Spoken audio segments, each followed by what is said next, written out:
things will freeze. Always precautions with everything. Things will freeze, but it's not as bad. But like, there's been zero issues at this point. Yeah. I also, don't let my car sit parked for a week, right, at -20. I drive the car every day, which is going to need the air help circulation. on all of that. 100%. Air up, air down, have the compressors on, all those things. Like your normal things that you would want to do anyways. Like you want to start your motor. Your check valves might freeze, but I've explained to you, you know what to do. Heat it up. Yeah. It's not crazy. No, it's doable, people. It's doable. Yes, you can drive and you can race your car. Well, I can only speak for our suspension, but you can theoretically drive it in the winter. I mean, Dan does it. I do it. I'm learning. So many other people do it. Right? Like I said, I've never had this before. I'm just essentially just out there saying, yeah, it's doable. Yeah. Don't be scared. You will have certain issues, but you have amazing support and people to talk to in regards to getting stuff fixed or whatever. And it's your learning experience. Look how much better you're going to be at the adjustability. Like at the end of the day, if the one problem that is potentially going to happen is a frozen check valve, keep a lighter in your car and heat up your check valve if it gets stuck. Yeah. And you're fine. 2 seconds. That's it. Yeah. Well, it might not even happen. It might not even happen. That is way less scary than everything that I've read and heard randomly through TikTok and Instagram and all these things about like your lines are gonna freeze and all this kind of stuff. And it never made sense to me because I'm like, it's air. Okay, pressures might change, sure, because air density and all that kind of stuff. Yeah. But as long as you do all your regular maintenance, like cleaning out water out of your tanks and all those things, there's nothing to freeze. Yeah, but here's the thing, right? You can have air, but the problem is when air becomes fluid. That's really the key, condensation. Yeah. So you will have, for example, YouTubers talk about how they're having nightmares with things frozen and their bags being blown. But they had a know-it-all shop that doesn't have enough experience, so they did it themselves. The bag is like literally this much off a control arm. Mm-hmm. As you're driving, it just keeps rubbing out. Poor installation. Oh my God, my bag's blue. You didn't install it right. We could go back to previous episodes and talk about it. Well, if your bag's blue, it rubbed through. Right. Yeah. They just shouldn't. I've heard horror stories of cheap brands. Sure. Well, just like last episode, Yeah. quality matters. Yeah, 100%, right? But you're getting it from a good supported shop that you have that guy. The way that I look at this, and like when I was talking to my wife about this, because she really understands this, is she's in the trucking industry. Okay. Trucks are on airbags. Yeah. Their suspension is airbags. Yeah. And they put millions of miles through every good and bad condition imaginable. Yeah. And they're okay. But one of the myths that came from the trucking industry is airline antifreeze. But you have to understand about different systems. You're not running a high sort of specialized electronically, rich and pressure-based kind of a management system. It's just pure hydraulic, not even hydraulics because you're not doing oil, but air valves. Yeah. Air valves that have one point that's controlled open and close. It's not a specialized manifold system. Yeah, you can. Trucks are obviously a lot bigger, bigger bags and bigger lines, like 1/2-inch lines and stuff like that, maybe 3/8, right? Yeah. So you have a lot more of points of condensation for things to freeze. Yeah. And some of these guys are making trips down to Alaska and back, yes, but not necessarily need to be used for regular kind of like small air suspension setups. So there's a lot of myths out there which will debunk. And then like when you're talking about like things rubbing, like bag size. I seen some videos online of a YouTuber that recently just changed from one air suspension to another, and just the difference in even the bag size from original to the new one. They're like, they had nothing but problems with these like great big huge airbags, and I'm like, there's no way that fits in most cars. So then they make it fit. Sure. But shouldn't fit. But then you're rubbing like weird offsets and like wide bodies, and at that point maybe it doesn't matter as much. But like on a regular car, like there's no way that something that's 10 inches wide is going to fit in there. Yeah, that's so then you get small bags. Yeah. And I'm like, well, that's no different than your regular shock size. Yeah. Well, if your regular shock never had any issues, because you would see rubbing on it if you did. Yes. How is this? Yeah.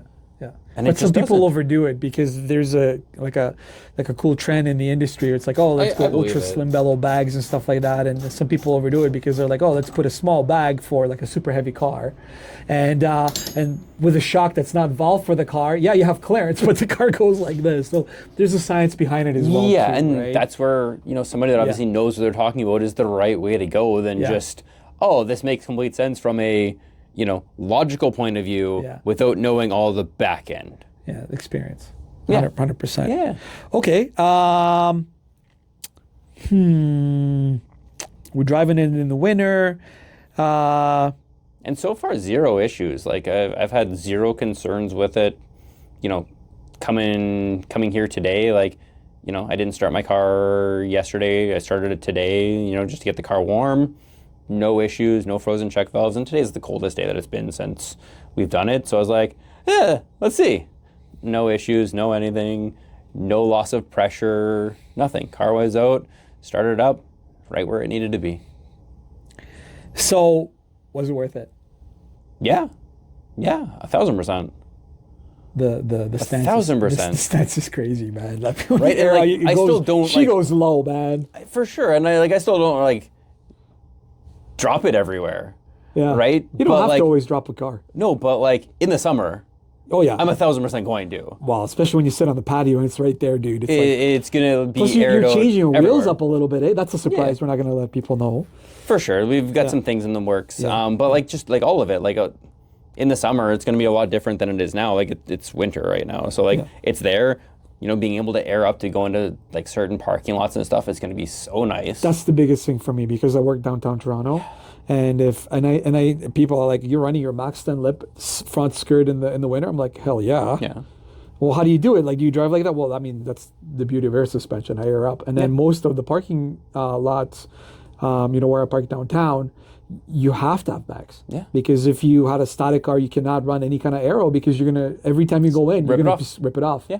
So it's kind of like a must if you really want to fully drive your aeroed out car. Like, you have a front splitter, right? Yeah. Oh yeah. Certain places you'd go to, even speed bumps and stuff like that, at your right height, if you did not have that potential adjustability ability, you'd be a little bit stuck. So there's it's not all just about, I think, the looks. There's a lot of function which nobody really talks about. It's a function. There's a reason that supercars and all these things come with front lifts. Yeah, that's done mostly, I think, through cup setups and stuff like For sure, that. but it's the same idea. Yeah. That you have the Adjustability. ability to go that half an inch, however much travel you have, is game changing. But that's why it's expensive. Of course. That's why air suspension, it's one of the most expensive mods next to an engine build and paint. Yeah. I mean, engine builds go up to $20,000. So you're not really gonna. You can spend up to $20,000, but mostly you're around the $10,000 range with a kid, maybe a custom trunk setup. Yeah. When you start going into audio, we know you can get about 20, 30,000 easily. Yeah, I mean, sky's the limit. Right, so- Focal makes a set of speakers for your car that's about $25,000. Right. So, but on the grand scheme of things, it is considered one of the major mods, like engine, paint. Yeah. Wrap. People are starting to cut down on wraps where you can get a car wrapped for $1,500 to $2,000. I wouldn't trust that shit. That shit would probably peel. Yeah. But it's a major mod, so it is expensive, but not just for that drop. Mm-hmm. It's for that practicality, the for ability, both. to raise up, and even if you have a heavy load in the back, now you can raise up your rear. Yeah. Put heavy people in the back seats. You can now load level it. Sure. Not automatically. I mean, yeah, right. We'd never do that. I mean, that. I'd make people right on the subway or on the bus. Just say it's a two-seater. It's for when you need to lug a bunch of things. Yeah. And you have your trunk full of stuff. When you're going to that car show and you have tents and giveaway stuff and all the things, and then your car is just loaded, or you did a Costco run and you bought 5 cases of water. Stuff like that. Yeah. It's just about making life a little bit easier, and also the cool factor of the slamming on the ground. It does both. And that's where coilovers, I think, or even just lowering springs, it's an option, but it's halfway there. Halfway there. Same thing that I feel with air cups. Yeah. because we get hit up a lot. Do you guys sell air cups and stuff like that? No, we only need air suspension and coilovers. But in order to have air cups, you're almost like 50% there for bags, because you still have to run lines. Yeah. You still have to have some kind of a Tank, compressor. Right, because you need to pump up the air. Maybe your management is not as advanced as our digital managements, right? Yeah. But it still have paddles and valves. You will still have leaks, just like anything else. And you still have to kind of modify your coilover in some way in order to have the ability to have the lift. Yep. So, but you will almost never have that aired out look, because No, you can't go down. You can't all the way down. You can get pretty low. They look pretty crazy, but it's mostly just for that going over obstacles. But I think air is like the full range. You get the full range of. You have both options. That's right. But I think the alluring thing is that, well, if my cups blow, or if I have problems with my line, I can still sort of bring it up to my static ride height and kind of make it home. But at the end of the day, if your static ride height without the cups is super low, you're not going anywhere anyway. Yeah, I mean, There's trade-offs, I think.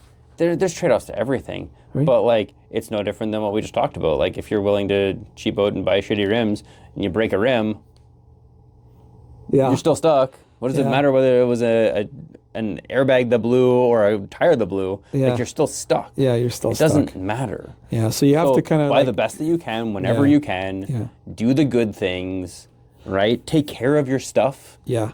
right? Like, maintenance is huge. Yes. Right? On Yeah. no matter what you do, Yep. right? Whether it's, coilovers, whether it's bags, whether it's, whatever it ends up being, maintenance matters.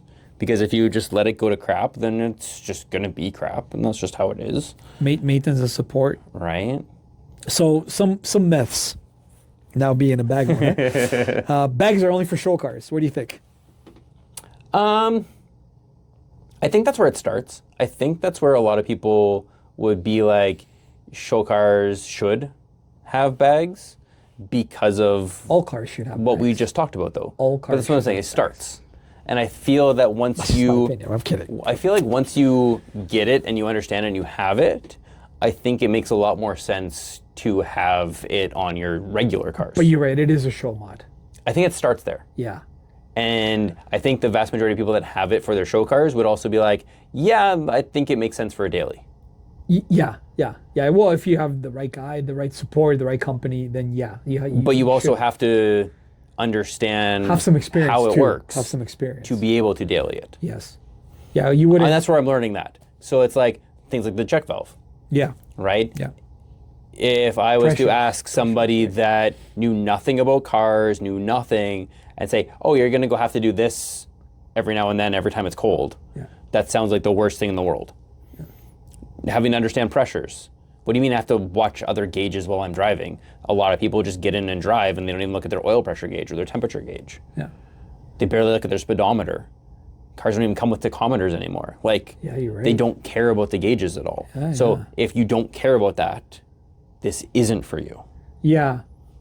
Yeah. So I don't think we're quite to everybody, Yeah. but I think car people should. Got it. Another thing that we hear all the time, it's like they're so unreliable in winter. Can be. Well, without proper maintenance, without understanding what it is, everything can be unreliable.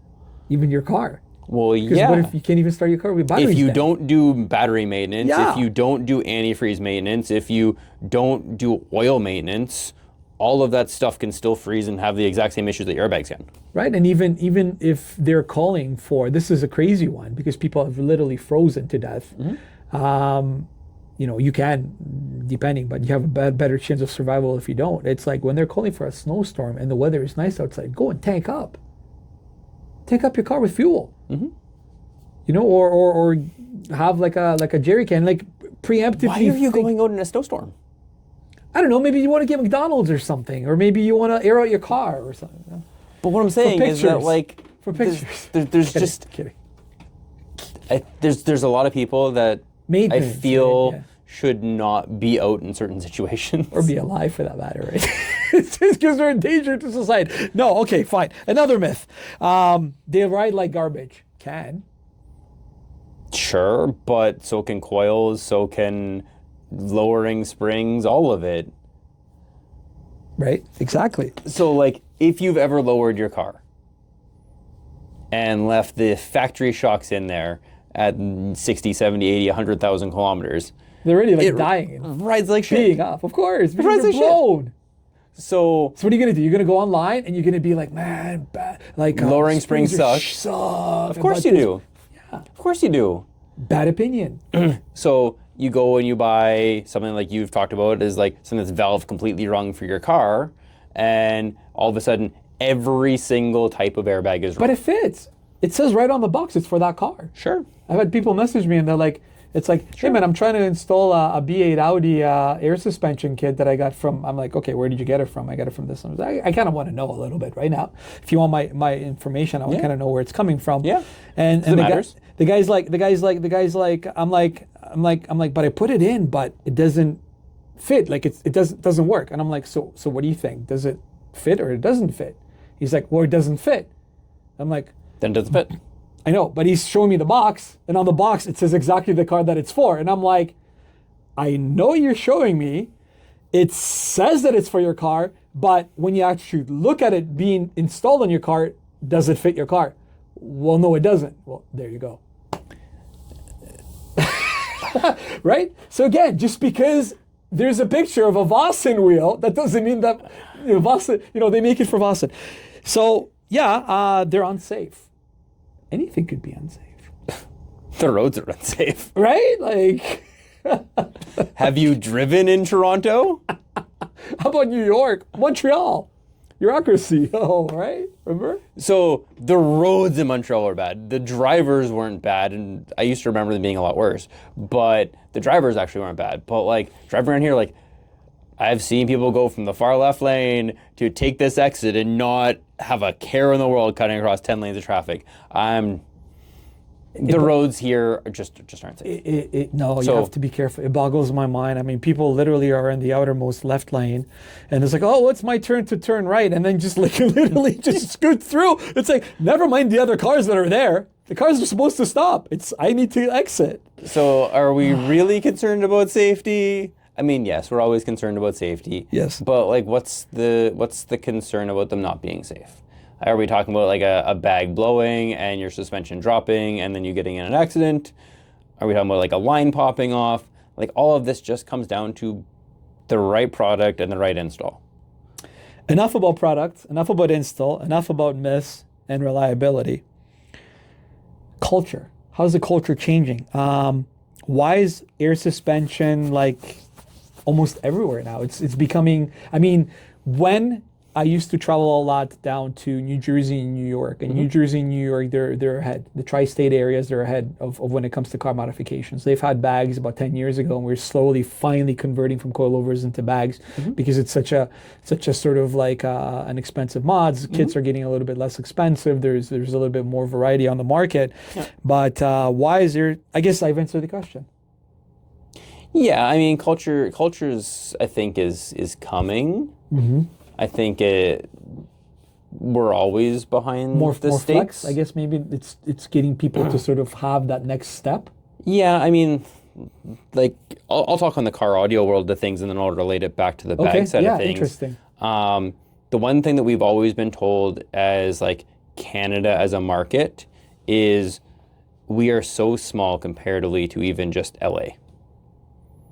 LA is bigger than all of Canada for car audio. Just one region. Just LA. Just LA. Just LA. More car audio is sold in LA than all of Canada. That's so interesting. Never thought of it that way. Yeah. When you talk about trends and everything, it happens there first. Yeah. And it starts to grow from there. So products get built for that market. And then they're presented to us as like, hey, here's a new product. And all of us just like, why? You're right. SEMA is all California and that area. And then after it's presented, it's like, okay, well now guys start to find ways of making that work and presenting it to customers.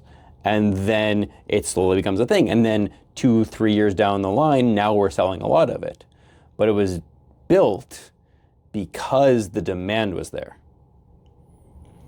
So if we would relate that to culture, we're behind. So if New York is already let's just say 50% of show cars are bagged. Now I would say even 90 now. 90%. It's very hard to find a So static car. now you're going to get to that point here, now that it's 5-10 years later, now we're going to slowly start to get to that point. So like I noticed last year was my first year kind of in the show scene here that there was quite a bit. It wasn't a lot, but anytime anybody had a trunk set up, because